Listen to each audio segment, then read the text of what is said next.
evening. Well, that was Tot and Piper, Dr. Plum, White's a Southampton special blend, lovely. Nearly run out of that stuff actually. I need to go get some more because that is really nice. Sort of a bit.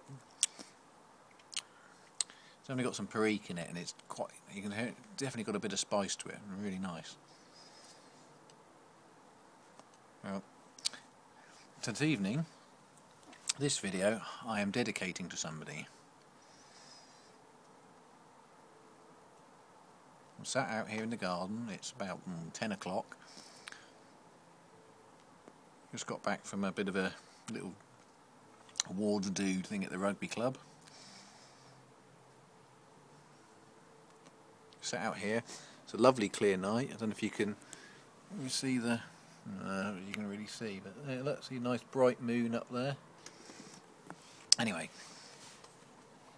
as I was saying, this video is dedicated to a chap whose name is Jon Hince. He's a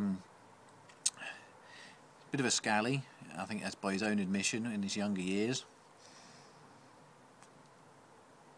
He was certainly in his younger years no stranger to the law, shall we say. But you'd be hard to meet a more devoted family man in his later life.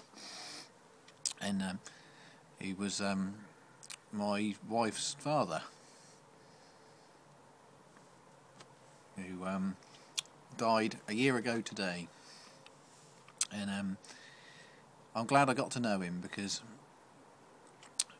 through one reason or another, I think through his own admission of being quite a rebel when he was younger, and he was quite young when he had my wife. I think he was only about 16 or 17.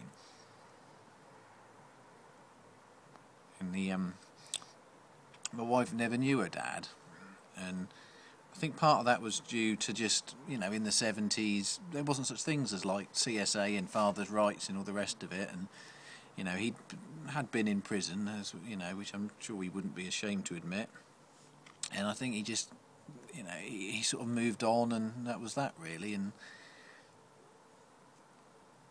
I think by the time he'd sort of settled down, he felt it was a bit too late to try and get into his daughter's life. But anyway, fortunately, about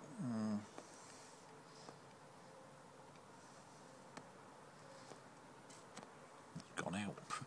Hang on a minute, let me just read like this. Bear with me.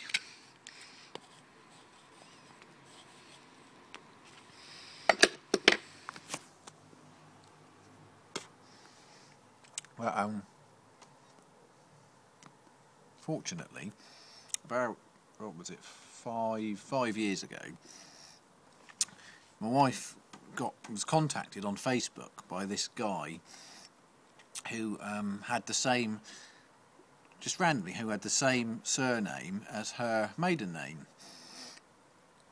And she was just chatting to this guy, sort of thing, and it turned out that this chap was actually her half brother.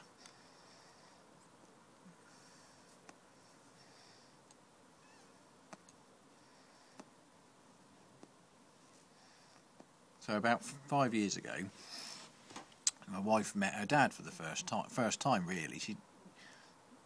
There's no memory of him at all as a kid, so she met her dad for the first time, and they hit it off absolutely straight away, because my wife was definitely cut from that side of the family, in that she was just like her dad, same mannerisms, looked like her dad. She was her dad's daughter without a shadow of a doubt. And anyway, she met her dad about 5 years ago, and they absolutely just hit it off right from the start. And it was, long lost daughter returning, and he was just such a, happy guy, to have had her back in his, in his life really. And anyway, and then, probably about a year or so later, he had to have an operation, had part of his bladder removed, and he had cancer and this, that and the other, and he sort of went into remission for a bit.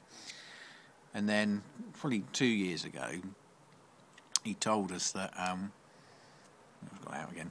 He told us that cancer had returned, and he'd been told that it was terminal, and he had sort of 12 months to go, sort of thing. And he hung in to the very end, and I swear he hung on at the very last just to see my wife Emma for the last time. And he was bad, he hung it out as long as he could, and the last time I saw him was about 6 weeks, 6 weeks before he died. And he was ill, but he was hanging in there. And then he only really went down hard the last 3 or 4 days.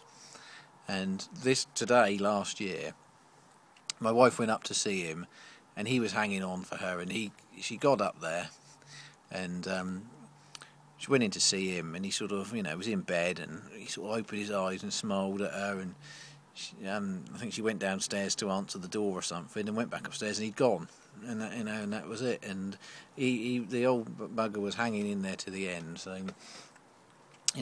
this was my little tribute to Jon Hince, who was a top fella. I wish I'd known him better. I wish I'd known him longer, and I know my wife definitely wishes that she knew her dad for longer, but I just feel fortunate that he was part of our lives for even the short period. So cheers, Big John. Catch you on the flip side. He was a big Dark Side of the Moon. He was a big Pink Floyd fan as well. So catch you on the dark side. See ya.